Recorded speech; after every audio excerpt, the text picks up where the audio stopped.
Brunson and Haliburton continue to dominate the NBA playoffs. Does a player going deep in the NBA playoffs mean that you're going to have to go deep into your pockets to purchase their cards? Straight cash, homie. Let's find out on this episode of Up or Down. What is up, everybody? Welcome to another episode of Up or Down, the show where we take an in-depth look at what drives your card's price up or down. I'm your host, Dappz, and here with me, one of the biggest card buyers in the universe, the all-powerful Ethan. The Pacers and Knicks are moving on. Eastern Conference Finals. We know the Knicks are going to sweep. Obviously, I don't think we need to debate that. But we do need to debate, if you win a playoff series, do your cards go up or down? I mean, we saw Joel Embiid get knocked last year. Kevin Durant cards are down big. Haliburton or Brunson is going down or up in a big way after the conference finals. How far down does a card go after they lose, and how much more room do we have to go up if Haliburton or Brunson gets to the next round? First off, I'm pretty sure the Pacers beat the Knicks last year, and honestly, for the market, I'm going for the Pacers to win. Are you aware that Jalen Brunson and Josh Hart both got injured in that series and didn't play? I also remember that WrestleMania show where Brunson and Haliburton were about to beat each other up in the ring. Like, how funny is it now that the Eastern Conference Final has those two same guys? But besides that, Brunson's market is skyrocketed. It's not going down anytime soon. Unless he gets traded, cut, or injured, like, Brunson is solidified. Haliburton could astronomically rise through winning a playoff, making the NBA championship. His market, I mean, we talked about it. The NT Logo Man did $80,000. That has potential to be a $500,000 card if he makes the NBA championship. So we like Haliburton's card going up. NT Logoman sold for like 80, 90 grand, right? Mm-hmm. So the potential of that going up is, you think $500,000 maybe? Yeah, I mean, $500,000 might be a little strong, but when Brunson's Nebula is doing $94,000 and Hallie's been to 2 straight Eastern Conference Finals, like, look at Ant-Man's NTRPA or Luka's, for example. Like, these guys are still not accomplished what Haliburton's accomplishing now. Also, probably the only star on his team, like Pascal and Miles Turner and Naismith, like, they're good players, but Haliburton and Rick Carlisle are dragging this team to the Eastern Conference Finals back-to-back years. It's incredible that blowout forum, Jalen Brunson, a guy was like, hey, I'm looking for $300 for this card. And granted, this is like 2018, 2019, but the astronomical rise of sports cards, I mean, this thing was selling for $300 7 years ago, and now it just sold for $96,000 or whatever the exact price was. So Jalen Brunson winning this series, going to the championship, I think that $100,000 card immediately goes to $150 or $200, even if they don't win the championship. So, like, whoever has that Brunson card, if you listed that during the championship, I think you can make 50% more. You know, if you have $100 grand to spend on a card, you probably don't need an extra 50 grand. You're probably going to hold that and hope that he wins. The question now is, do you think that Jalen Brunson is going up to a $500,000 number on the Nebula? Is it a $250,000 card? Like, what do you think? Because listen, here's the thing. The Knicks without Jalen Brunson, like, he is the MVP of the Knicks. Like, and it's no question. And I think you could even argue Jalen Brunson should be higher up in the MVP conversation just because the Thunder, you take SGA off, they're still maybe like a 4 seed.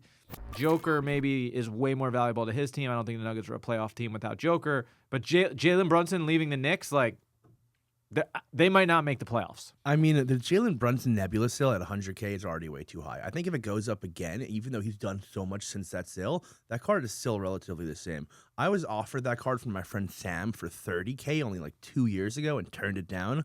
That last Nebula sale is just an anomaly because there was a pump in the market of Nebulas at that time. Brunson's Logo Man and Haliburton's Logo Man, if they were ran at the same time, I think 10, 20K less either way.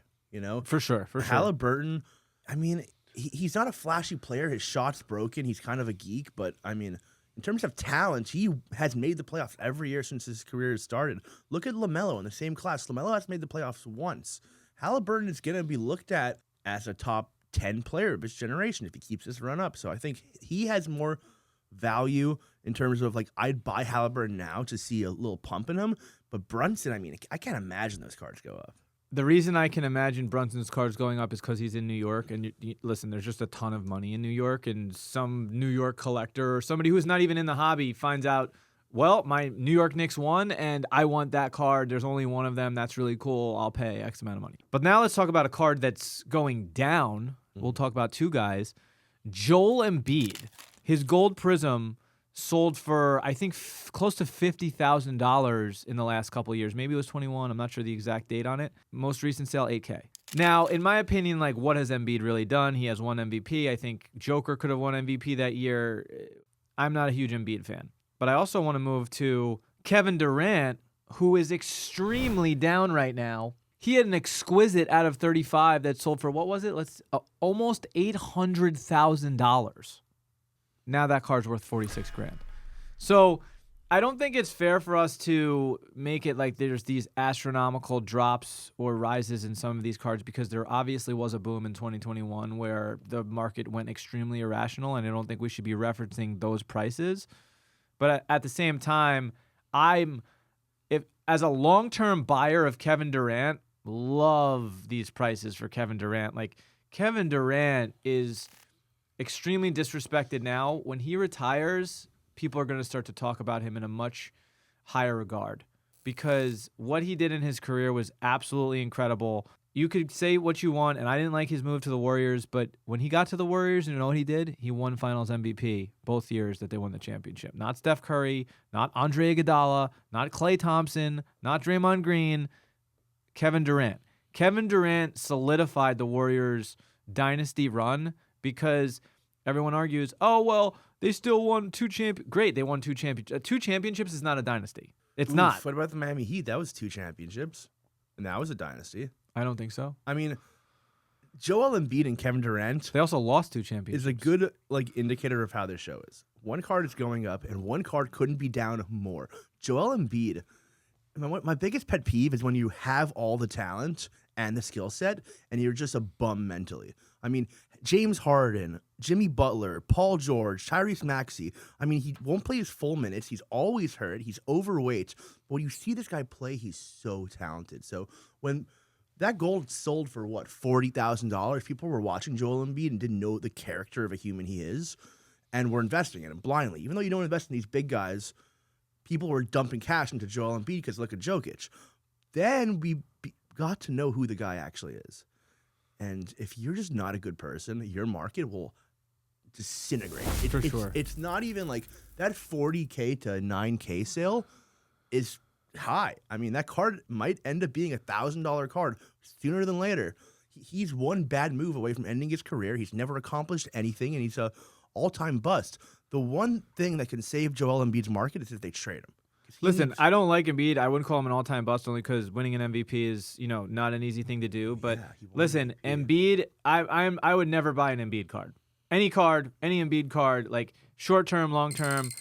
Embiid is down. He's going to stay down. I agree. I think he can even go lower, because the fact of the matter is, if he has one MVP, and I agree that he's one injury away from career over, what has he done? He won one MVP. That's it. He'll never win a championship. He has a bad attitude. He's not a likable guy, right? So Embiid is down. He's staying down. Durant, though, being down right now, this guy, season MVP, 2 championships, 2 MVPs in the championship, played with Steph Curry. I mean, like, one of the best scorers to ever do it, right?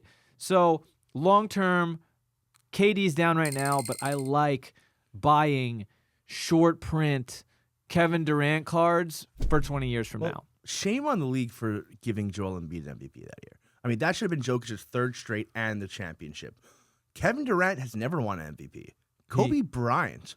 That's incorrect. The speech that Kevin Durant... Oh, he did win the MVP that year. So he gave the infamous speech about, you the real MVP. That is from his MVP speech from winning with OKC. I love Kevin Durant cards because, I mean, he plays the villain, but he has a cult following. He's in that Derrick Rose, Tracy McGrady conversation of, people just genuinely love his game.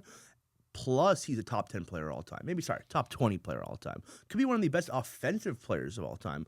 2007, he's got some good patch autos. He's an exquisite. He has duels with LeBron. Even his cheaper stuff like triple threads are still on card autos. Any first year Prism cards of KD, you know what I mean? Like that's like 2012 Prism of yeah, KD. Yeah, like if imagine you get your hands on like a gold Prism, KD. I mean, you can go 2007 Topps Chrome. You can go 2007 Bowman Chrome. Like there's a tons of good Kevin Durant cards.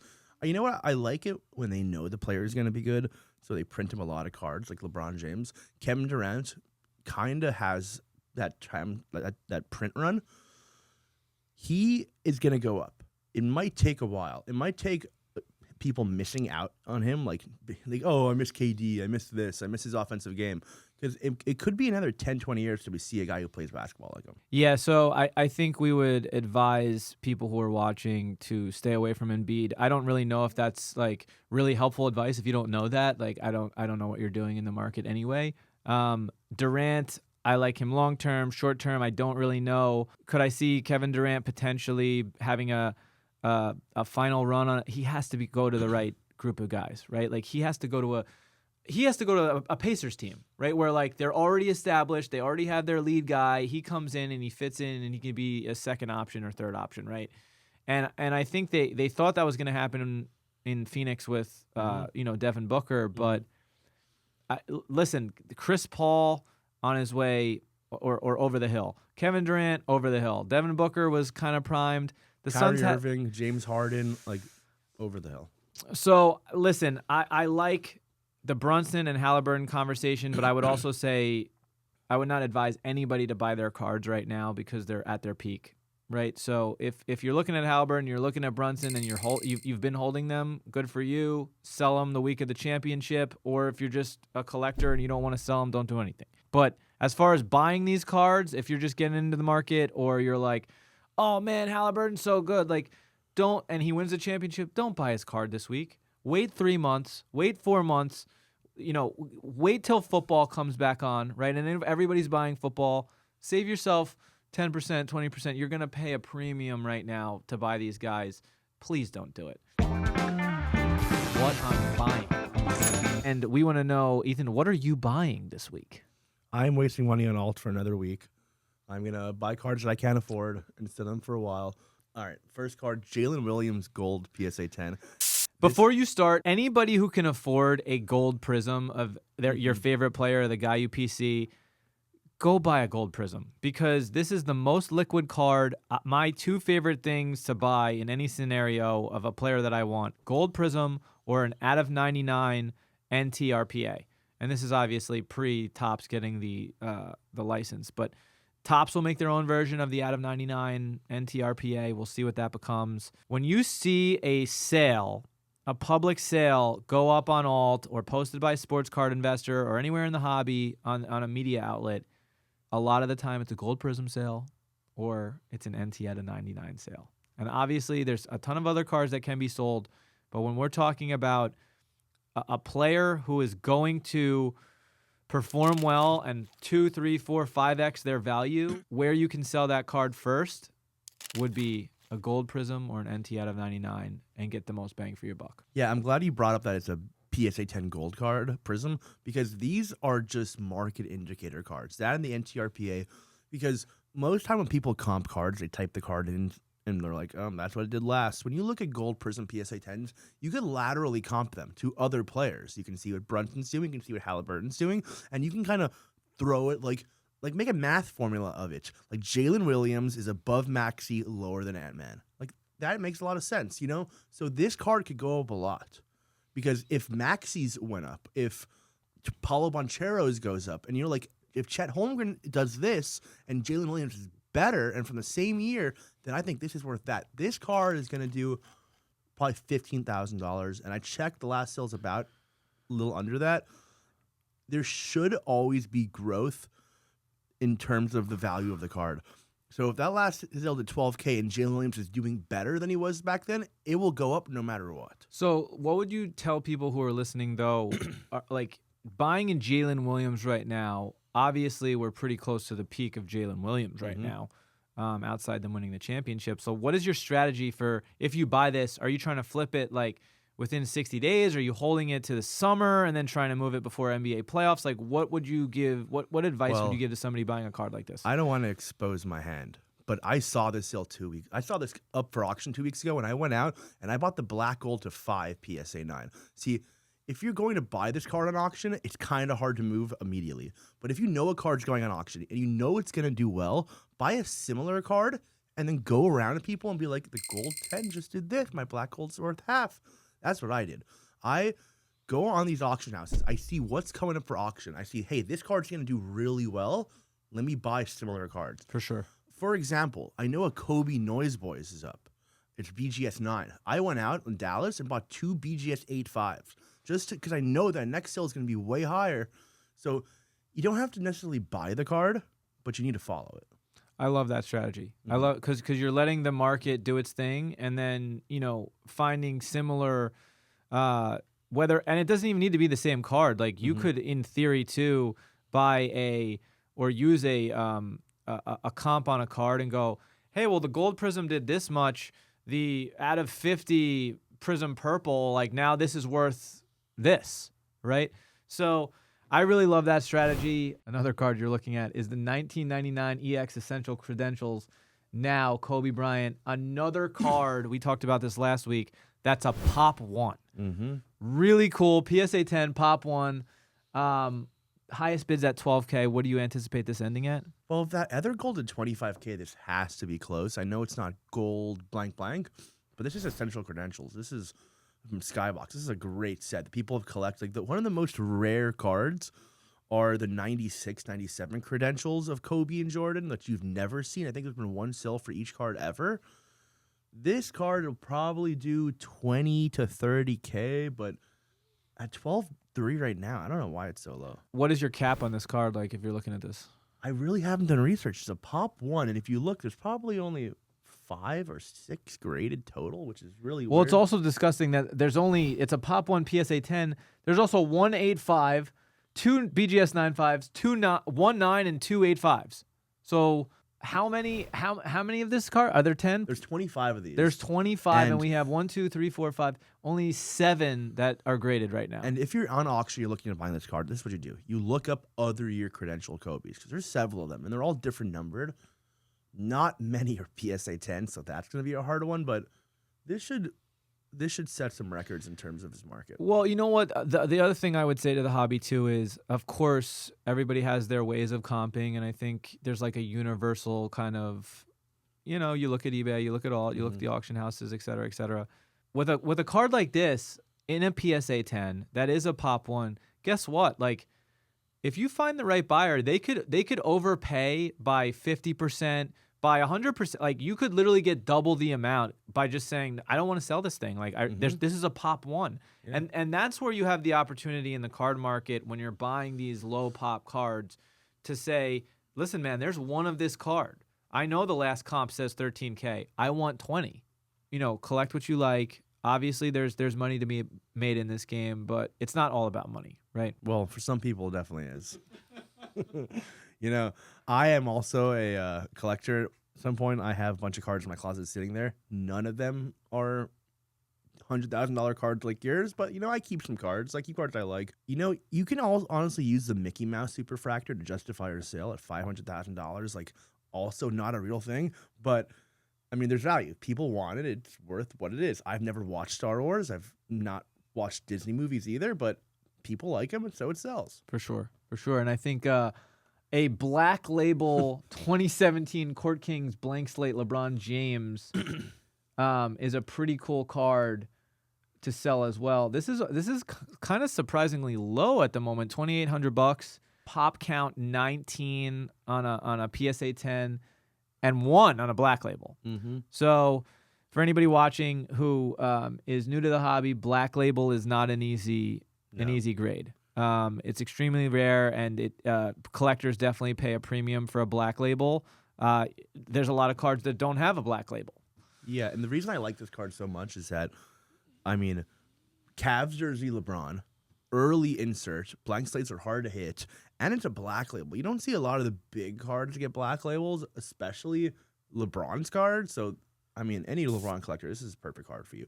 You get the black label, the white background, and the Cavs jersey. It's a perfect card. And listen, as a strategy too, like nobody's really buying. Sorry, I don't want to say nobody's buying LeBron right now because people are always buying LeBron. But there's obviously pockets of time during the year where LeBron might be a little bit less. And this is definitely one of them because you have 4 teams left in the NBA Finals right now. Football season's around the corner. Nobody's really talking about LeBron James right at this moment in time. This is a good time to make a move on a LeBron card if, you want to hold long term, right? Or even if you want to make a couple bucks and you think that LeBron's going to have a great year next year with Luka and his price is going to go up 10, 20, 30%, like this is the time to buy. Yeah, you're definitely going to get this card cheap. I mean, this card, it could definitely be $5-10 grand in a couple years from now, but best case scenario, it stays in your closet and we never see it again. This card won't black label ever again. It won't come for sale, and the 10s will dictate the price, and you can always ask your own price for it. Like you said, pop one cards, you name the price. Okay, this is one of my favorite things to look at, and probably because I've never owned one, and maybe I owned one when I was a kid and didn't know it, but like as I... Yeah. Like I have no idea. I'd have to search through all my cards. But if you don't know about this product, 1997 metal, and by the way, just metal in general, like that's what I collected as a kid. Like I have, and I had a binder, and my mom has it in storage, and I haven't been able to look at it, and I've wanted to for like the last 5 years. And I definitely have some Fleer metal in there. I'm not saying I have any precious metal gems, but this green gem metal Elway is green 10 print and red is 50. So in basketball it's to 10. In football it's to 15. Green is to 15. And red is to 50 or 100? No, red's to 100. Okay. So the red gem is to 100, green is to 15 in football, green is to 10. So the Jordan that does the big sale is to 10. So a little background on these. These are kind of the first numbered cards, case hits that really matter. I mean, there's older Fleer medallions and stuff like that were numbered, but this is the first chase numbered card there were. There's 100 printed, and the first 10 of them are green. In football, the first 15 of them are green, but there's 100 of them. The Reds do crazy numbers. You can go and look at Jordan Red sales in the $500,000. We've never seen a green sale for him or Kobe, which will be multi-million-dollar cards. People don't know this yet, but the Jordan Green PMG is his best card. You don't know it, never sold, it never will sell possibly, but that's way better than any Fleer Jordan. The pop on a Fleer Jordan 10 is 500. There's only 10 of these greens in existence. The football, okay, so when you look at PMGs, you want 97. That's the first year. So the first year basketball ones are, you can go and get the most irrelevant players.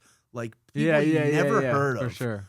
Like Scott Skiles and Muggsy Bogues, like guys that are just generally not important in the timeline of the NBA, and they'll do thousands of dollars for the Reds. The Greens will do tens and $20,000s of dollars. So if you're looking at football, you see John Elway. The John Elway green is important. It's one of the better players from the set, and it's one of the best cards in that set. I mean, this is... And John Elway, by the way, 2-time Super Bowl champion. So, like, this is not a Muggsy Bogues or Scott Skiles situation. This card is at $6,200. It's authentic altered. Wow. Yeah, it doesn't even matter. It doesn't matter. It doesn't matter. These cards come out of the package destroyed. These surfaces are terrible. I mean, the Kobe sale, which I think for a BGS 6, it did $2 million. I mean, a 6 is a good grade. We don't care if it's altered, cut in half. By the way, listen, I don't know what the overall opinion in the hobby of altered is, but like for me, that's not like, it's not like if I see an altered, I'm like, there's no way I'm buying that card. Like I would buy this card at the right price, altered or not altered. Like that's the price of an altered Elway, right? Like that's what it is. Yeah, there's a difference between intentionally altered and accidentally altered. Like you can look at manholes back in the day that have pinholes from them putting them on their walls, and those are altered. It's not like someone altered it to make it better. For sure. They just altered it. Like maybe someone in 1997 had this card and was like, this corner sucks, and bends it back towards it. Right. I mean, now it's altered, yeah. Yeah. So you buy we could also make an argument that it came altered out of the pack. Yeah, cards is cool. You buy the card, not the grade. For sure. Now, I'm a fan of this player, but this is the ugliest card I may have ever seen. Mushroom cut, Dirk Nowitzki, Ultra Platinum Medallion. Are you eyeing this card right now, Ethan? Hell yeah. See, these come around every 1 or 2 years and only go up. It's one of the only numbered rookie Dirks you'll find. And I think the goofy photo adds to the mystique, you know? I kind of like the 2013 Kelsey photo where he stops from catching the ball. Under is Armour? my favorite card. I have almost the rainbow of that. Have you seen Kelsey talk about the card? He hates it. He hates it. And that makes me want it more. I mean, I'm pretty sure Dirk hates this card. If Dirk knew what sports cards I hate this card. I had the same haircut in 1997. I mean, this is cool. Yeah, this is fresh out of Germany, Dirk. This is just.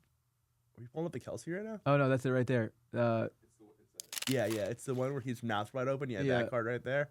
I mean, I have almost a rainbow of this. It's one of my favorite cards. That's hysterical. And I think also, like, I forget what Kelsey said, but like he said something along the lines of like he didn't even mean to wear the Under Armour shirt. It was like an accident. Oh yeah, Yeah. No, most of these pics I are just hate like this pic. most of these pics are like, hey buddy, let me take a photo real quick. They don't tell you it's coming on a sports card. They're like, oh, this will probably be in People's Magazine. They Right, don't know. for sure. But yeah, they really got him on this one. I kind of love it because these ones, like this card and the Dirk and like the Patty Optic, Dude, and, like, even Steph Curry and that entire rookie the year, babyface like Curry. that's like what a horrible job by Dappz that year. Like that's the image. well, it was unlicensed that year.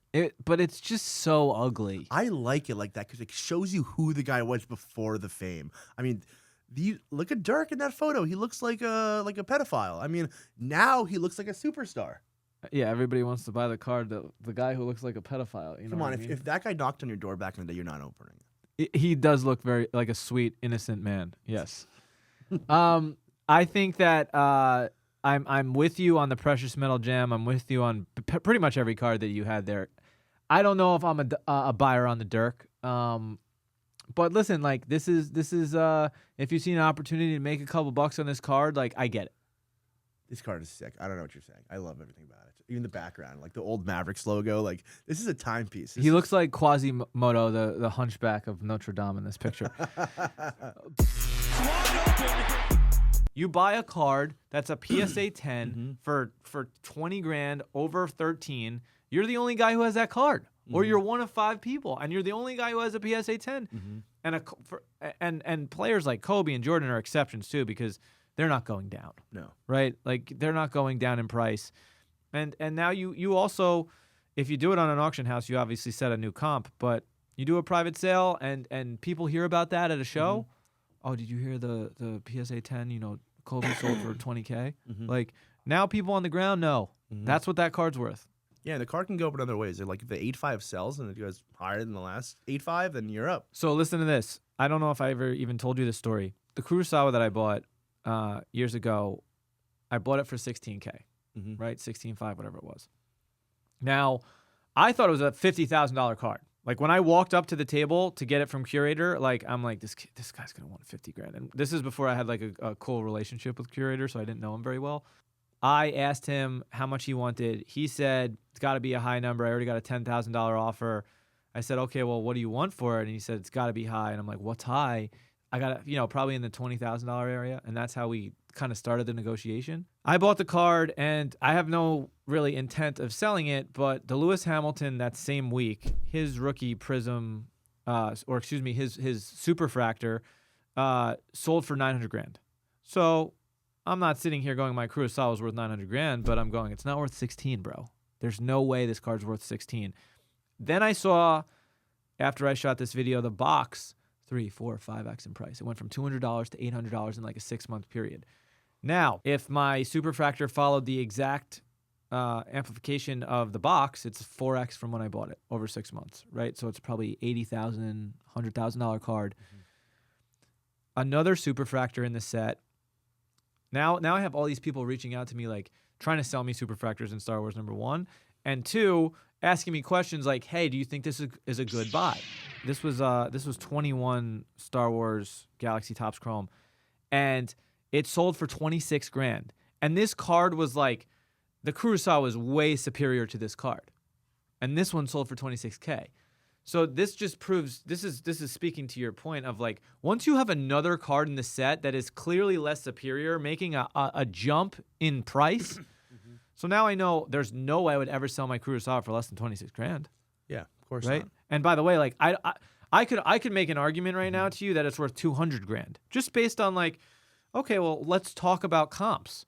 The out of 50 sold for $4,000.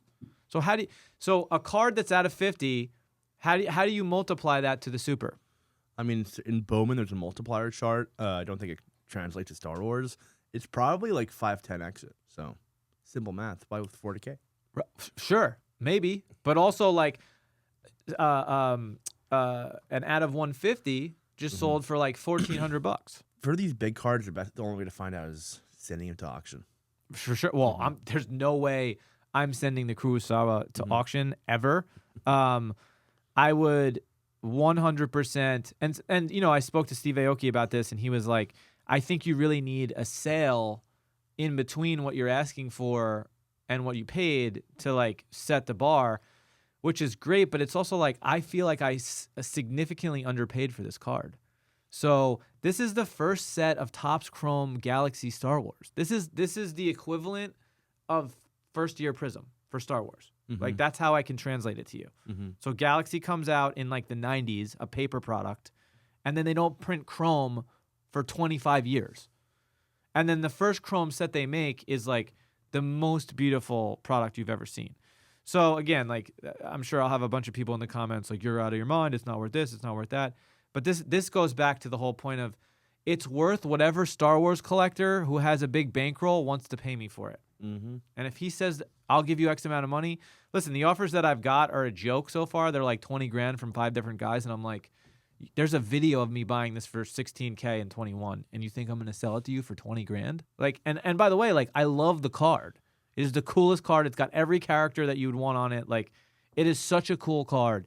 And, you know, when the time is right, maybe, but I'm not selling that card. I recently bought Reflections on Endor Superfractor, which is also from that 21 set. And I'll tell you a story in this. I don't want this whole episode to be about Star Wars. I don't even think we intended that. But Star Wars Reflections on Endor it's this scene from Star Wars where all of Luke's kind of mentors are ghosts in the background. And they're kind of like in the background and Luke is in the foreground. And I was rainbowing this card, and I got the red, got the X-Fractor, got all the cards. All I needed was a super.